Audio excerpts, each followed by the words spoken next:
Esses dias eu me peguei pensando em quantos livros eu havia lido em 2021. E fiquei pensando em como eu poderia maximizar meu tempo livre para ler mais livros e ter mais tempo produtivo em meu lazer. Mas espera aí, tempo produtivo no meu lazer? Isso me levou a pensar, por que eu preciso maximizar meu descanso? O que tem no meu coração e na minha mente que tem me levado a querer ser produtivo no momento que eu deveria descansar? Eu cheguei à conclusão que o capitalismo, com suas ideias de produção, de conquista, de mérito, de desempenho, estão tão arraigados no meu coração e na minha vida, que acaba definindo quem eu sou. A ideia de ser definido por aquilo que eu conquisto e pelo que eu faço, está cada vez mais incrustida no meu coração, e eu acredito que seja um mal da nossa cultura. Eu acredito que a nossa cultura está sendo levada para essa ideia meritocrática, que nós somos aquilo que nós conquistamos. Se eu tenho hoje sucesso, é fruto do meu desempenho, é da minha luta, do meu esforço. Se eu tenho hoje alguma coisa, fui eu que conquistei. E esse pensamento se chama meritocracia, conseguir aquilo que é meu mérito. Tem sim um lado bom a meritocracia, nos leva a ser pessoas moralmente melhores, a desempenhar papéis com mais avidez, com mais diligência, mas a meritocracia acaba tiranizando a sociedade. Ela acaba aprisionando os nossos corações expectativas irreais e sufocando a gente com um fardo insuportável. Assim como diz o filósofo e professor de Harvard, Michael J. Sandel, no seu livro A Tirania do Mérito. Se meu sucesso é resultado de minhas próprias ações, algo que eu conquistei por meio de talento e trabalho árduo, posso me orgulhar disso, certo de que mereço as recompensas resultantes de minhas conquistas. Uma sociedade meritocrática, portanto, é duplamente inspiradora. Ela afirma uma noção potente de liberdade e dá às pessoas o que elas conquistaram por conta própria e logo merecem. Apesar de inspirador, o princípio do mérito pode tomar caminhos tiranos. Ele diz: o lado negativo do ideal meritocrático está embutido em sua promessa mais sedutora, a de domínio e a de vencer pelo próprio esforço. Essa promessa vem com um fardo difícil de carregar. O ideal meritocrático coloca um peso grande na concepção de responsabilidade pessoal. Responsabilizar as pessoas pelas coisas que elas fazem é bom até certo ponto. Respeita a capacidade delas de pensar e agir por elas mesmas como agentes morais e cidadãos. Mas uma coisa é responsabilizar as pessoas por agirem de acordo com a moral. Outra coisa é pressupor que somos, cada um de nós, totalmente responsáveis por nossa sina. Sandel assim diz que quando exaltamos a este nível a responsabilidade pessoal, nós nos colocamos como agentes de nosso próprio destino, obliterando qualquer agência externa à nossa potência e ao nosso ato. Esse fato é insuportável para nós, é um fardo difícil de carregar, na mesma medida que é falso. Existem muitos fatores externos a nós que são importantes na vida e aonde a gente chega.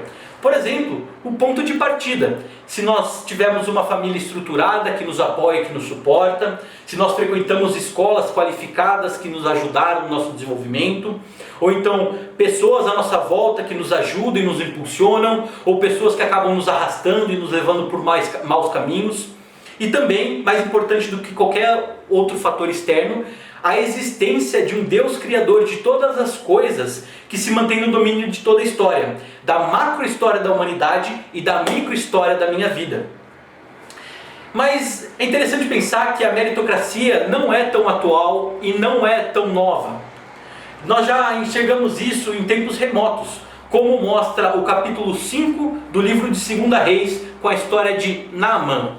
Naamã era uma pessoa de grande status social na corte síria.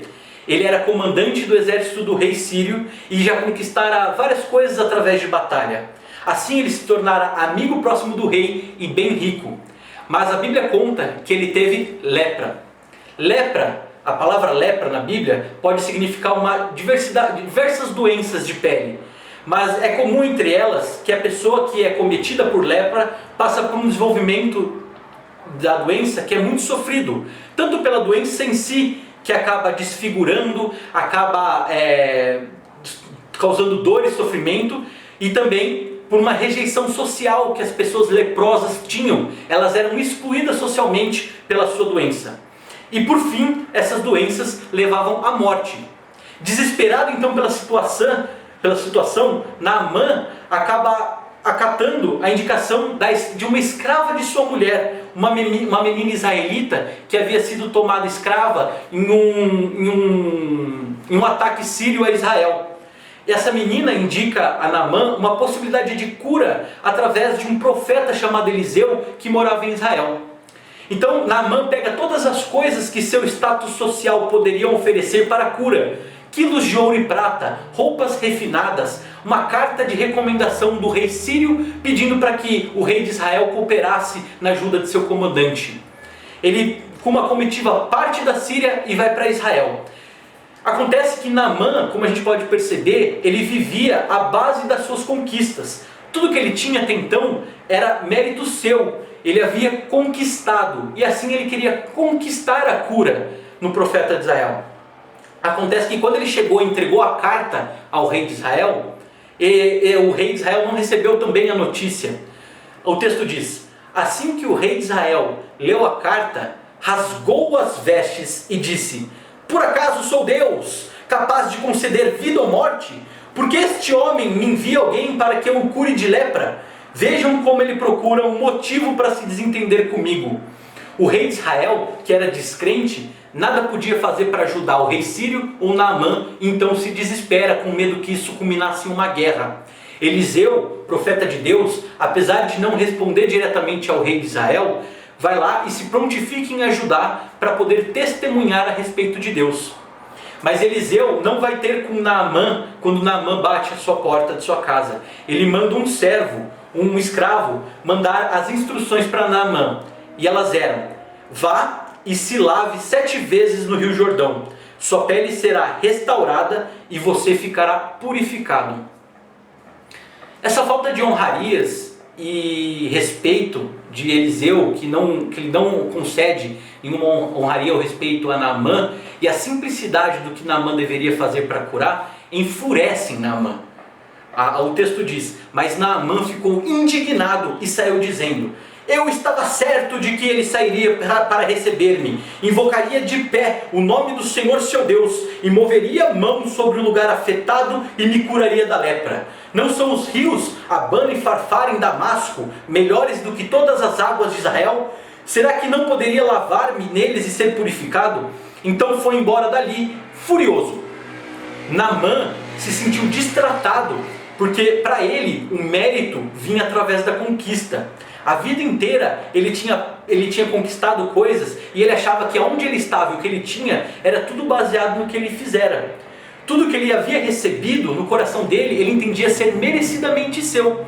Então algo simples, fácil, vindo de uma pessoa abaixo do seu nível social, é uma afronta à visão de mundo de Naamã.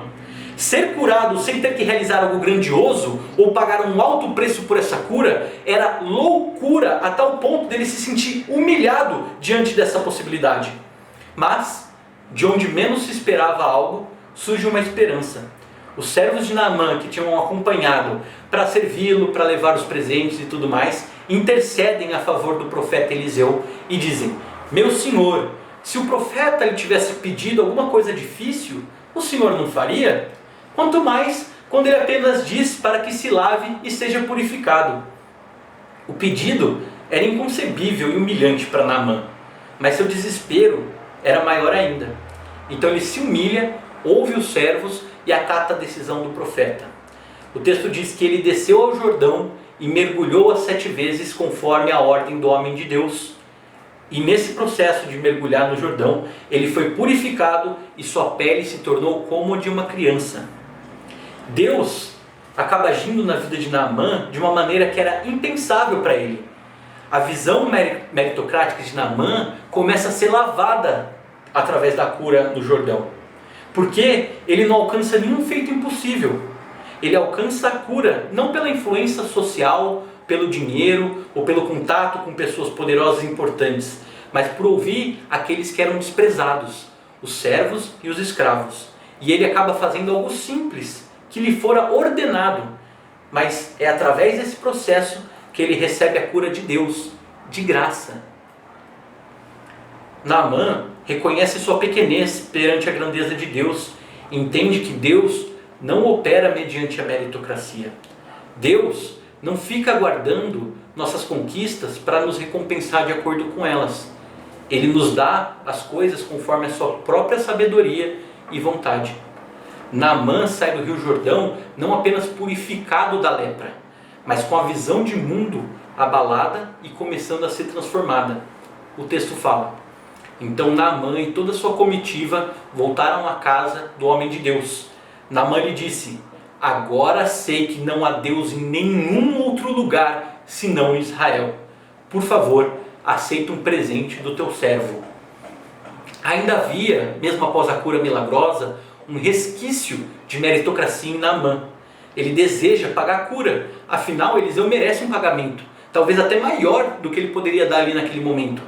Mas Eliseu era um profeta de Deus, ele vivia com o Senhor e ele sabia que Deus agia de acordo com a graça e não com a meritocracia. Então ele se nega a aceitar qualquer coisa de Naamã. O profeta respondeu, diz o texto: juro pelo nome do Senhor a quem sirvo que nada aceitarei. Embora Naamã insistisse, ele recusou.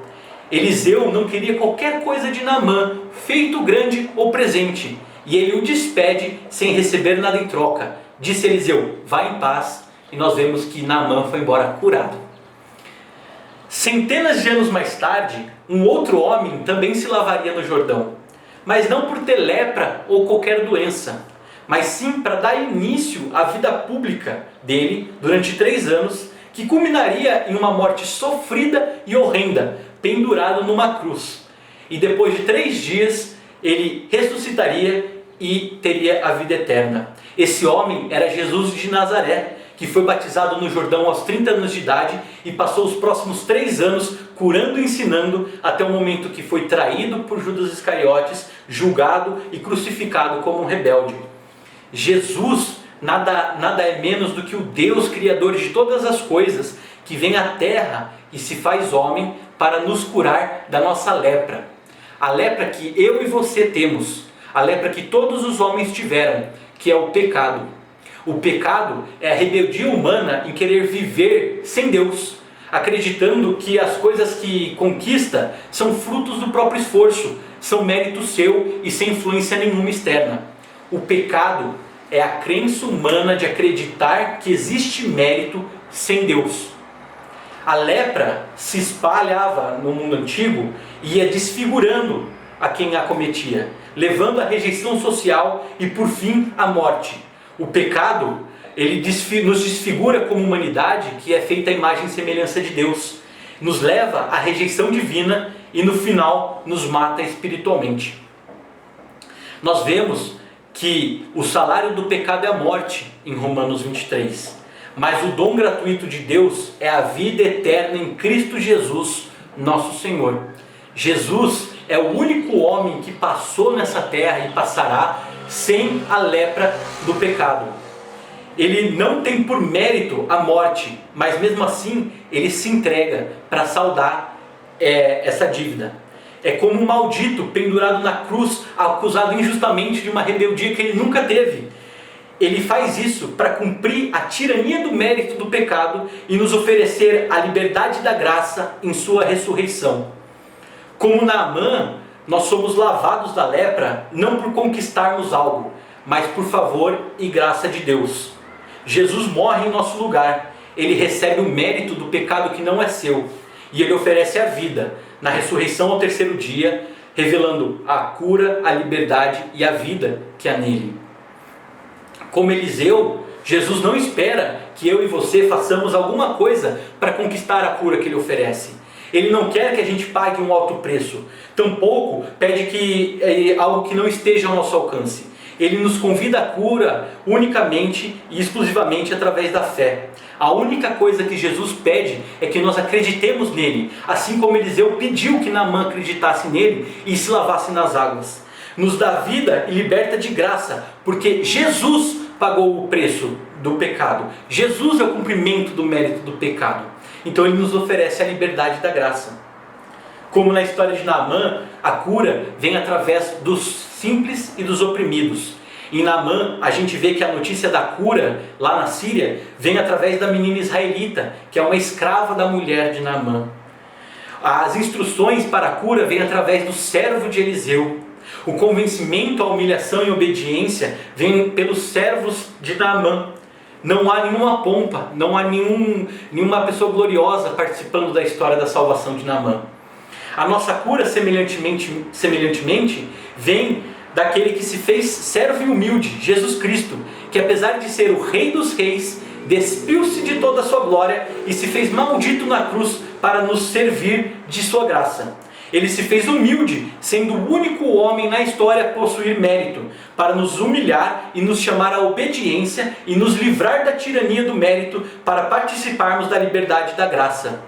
Apesar de Jesus não nos pedir nada além da fé, nós somos, depois disso, convidados a entregar o nosso maior tesouro para Ele.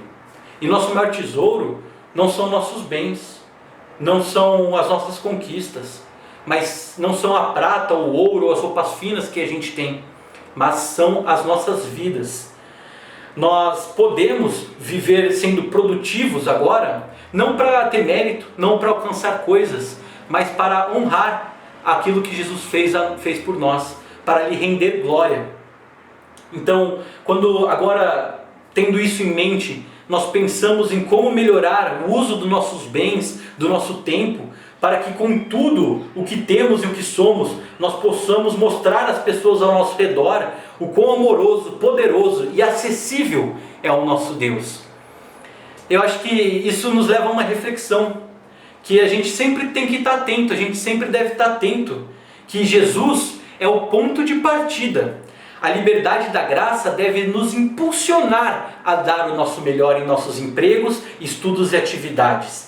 A gente não deve fazer tudo isso com a mentalidade meritocrática.